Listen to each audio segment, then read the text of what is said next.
C'est Chouta Diarra qui libère l'équipe du Cameroun à la 34e minute en inscrivant le premier but des Lions indomptables. Action somme toute anodine, partie de ce centre d'Isis Sonken juste après la ligne médiane.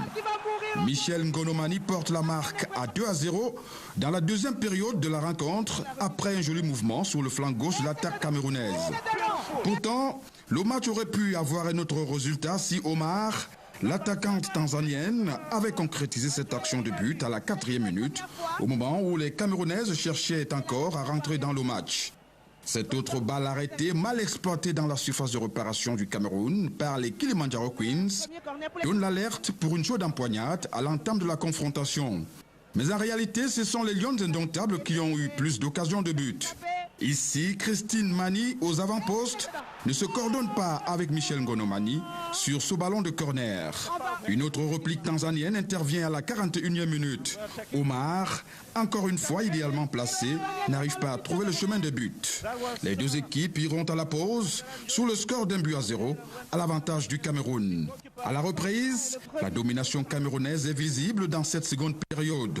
Ici, Ngonomani passe en revue la défense tanzanienne. Malheureusement, son tir trouve le bout de gant de la gardienne des Kilimanjaro Queens. Mais ses efforts seront récompensés à la 72e minute après un bon ballon de Loco sur le flanc gauche. Une deuxième manche totalement différente de la première. La paire Chouta Diarra Ngonomani à la pointe de l'attaque des Lions indomptables a bien marché. Cela augure du lendemain meilleur pour l'équipe nationale du Cameroun. Je pense qu'on s'est créé pas mal d'occasions, ce qui est difficile en football. On a pu marquer 2 buts aujourd'hui, c'est toujours bien. Je pense qu'on a aussi défendu assez bien, mais nous avons encore des choses à revoir. Je pense qu'on a encore quelques jours, on va continuer à travailler. Entrer dans le match, c'est pas souvent très facile, mais nous pensons que nous allons améliorer cela au fur et à mesure que nous allons jouer devant notre public. Il y a encore quelques choses à libérer dans la carrière. Mais bien sûr, nous pensons que ça fait toujours mal, ça fait toujours mal, mais on doit toujours faire un choix.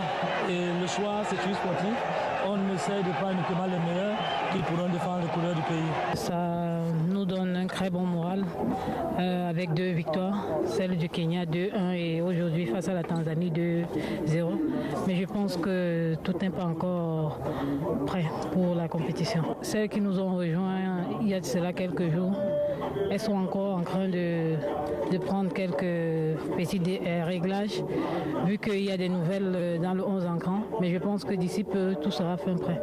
Il faudrait qu'on finisse les actions. Il faut beaucoup marquer, vu qu'on se crée beaucoup d'occasions, mais on n'arrive pas à mettre tout au fond. Donc je pense que c'est au niveau de l'attaque, il faut encore s'appliquer là-bas.